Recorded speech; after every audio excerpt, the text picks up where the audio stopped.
Hello everybody. I wanted to do a short video on discussion boards. This is something that becomes essential to the online education experience, discussion boards. So think about when you were in high school or maybe previously in college and you were sitting in a classroom and you had class discussion. We don't have that the same way in the online realm, but we still do have it. And we do it through discussion boards. Now these are a necessary, required element to each class, whether it's this class, INFT 124, or any other class you're going to take online. You need to do these discussion boards. This is really where a large portion of your learning is going to be coming from. And it's not just learning from me. This is not a time for me to be lecturing and you listening. A lot of the learning is going to be between classmates. So the more you get involved in these, the more you're going to learn. Trust me on that. It really, really works. I have many students who will say that afterwards and say, boy, I really got a lot out of these discussion boards. And I didn't expect that. Now, the thing you need to keep in mind is that these are required. Sometimes students think, well, it's not a big deal. I'm doing all the other work. Why do I have to do this? It's kind of a pain in the neck, and I don't feel comfortable talking to people about things, and I'm not really sure about the content. Look, you still need to do this. It's a required part. And again, like I said, it's a really big deal when it comes to getting something relevant out of this class. So what I want to first point you to is the discussion rubric itself. So the rubric is how we go about doing our grades for a specific assessment or something. The discussion boards are no different. So we have this is under the Student Resources tab, and I will post this as well in the announcements so that you definitely do see it. But this shows you the breakdown of how I go about grading all your discussion boards. I grade these every single week. And every single week we do have a discussion board, and this gives you the breakdown. Now, I follow these things to the letter, okay? So that's why I really want you to be aware of this, because everything you do is going to basically be compared to something like this, okay? And I will actually go through and I will highlight what you've been doing really, really well, and I'll point out some places where you can improve. It's all based on this, though, and you will have access to my thoughts and my replies to you. And you'll see how your grade is broken down each week. So you'll see the big thing is the initial post. Every single week you need to have a post, at least one, where you're starting your own thread. In just a minute I will show you how to do that. You also need replies, and this is where a lot of students kind of think, well, this is not really a big deal. Well, it is. Replying to your classmates is an essential part of these discussion boards. It's really what puts meat on the bone, if you will.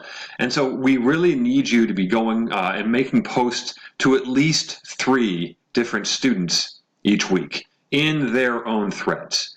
So you have an initial post. You're going to have bare minimum 3 replies to other students in their own threads. And then you all want this done within over at least 3 days in a given week. Okay? You don't have to be logging in 7 days a week. If you do, that's wonderful.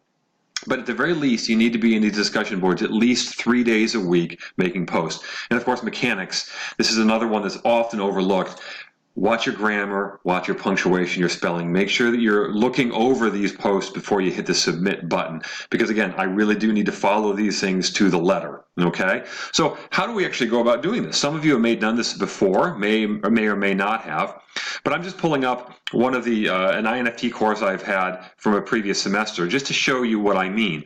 Each week, as is broken down here in the weeks tab, has a discussion, and it's going to be week 4, week whatever it is, W4, W8, W6, whatever, D, and it's going to have the title of that discussion board. So if I click on there, you see this is all the people who are posting.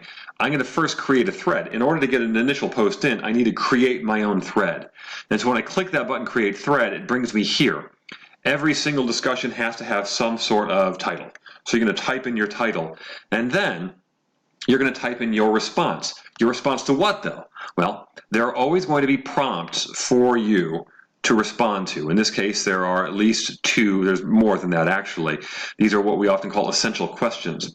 I may give you more as well, but we need to be trying to do the best you can to address those kinds of questions. We're looking for posts that are at least 100 words, so make sure you keep an eye on that and don't have it just be like a 10-word sentence. That's just not going to be enough for these initial posts.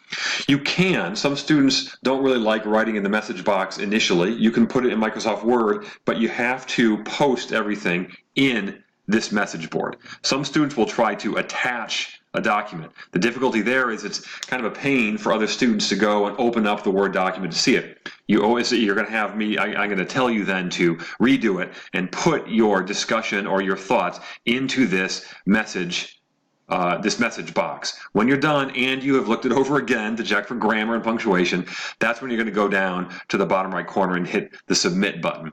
So that's how you do an initial post. That's how you create your own thread. And again, very, very important that you do that. But of course, another important aspect is making posts in other students' threads. Now, you're going to have a thread, and you're going to have students who are going to be commenting and saying, hey, that was a really good post, or what do you think about this? And you're going to want to respond to them. That's wonderful. Please do that. Do a lot of that. But on top of that, you need at least 3 replies in other students' posts, okay? So, or in their threads. So if you click on one here, you see how I make posts posts in everybody's threads, so you'll see mine there as well. But let's say you wanted to respond to me. You hover over my thread and you hit my post and you hit reply. And that allows you then to type your reply in the message box and again hit submit. Now what we're looking for again is that you do that at least to 3 different students in their own threads. Again, please respond to people and their questions, my questions, in your own thread. But that's part of it. You need to also have a number of, at least 3, of good substantive replies to students in their classmates. What's kind of some tips and tricks? What I usually tell students is this. Here's a couple really good tips and tricks. One is try to get your discussion post, your first one, up by at least Wednesday.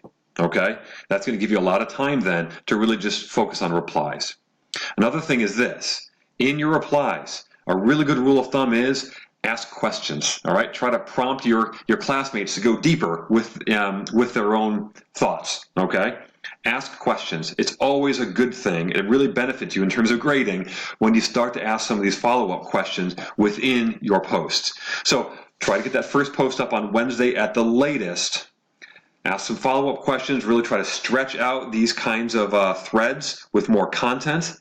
The other one is this. Don't leave all of your posts for Friday and Saturday. The discussion boards close on Saturday at 11:59 p.m. That's when they close. That's when we assume that everyone stops looking at these posts and they've moved on to the next one, okay?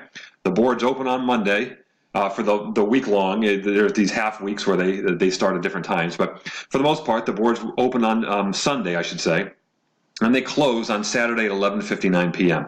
Sunday to Saturday. You got a long time. Don't leave them all. I understand you work a lot, you got kids at home, you're juggling a lot of different things. I really do get it. I've been there before. I've been an online student myself. But even if it's just 15 minutes, 20 minutes at the end of the day or before the day starts and you're having your morning coffee or something, get in and make a post, make a reply, something like that, just so you get into the habit of doing this stuff, spreading it out through the entire week. Those are really the biggest tips that I can give you. Now, you're going to see me in these boards. I'm in pretty much every single day if I can, definitely at least 5 days a week. So I'm always there making comments. Make comments to mine. And if you have questions, and you're not sure, is this a good post, or how am I supposed to do this, or can you explain something again, let me know. You can email me, you can call me, you can text me, as always. But I'm here to help you out because I really want to see you all do well on these. It's a great way to earn points in this class. It's also an easy way to lose points. So you want to make sure you're doing it as best you can. Thanks very much, folks.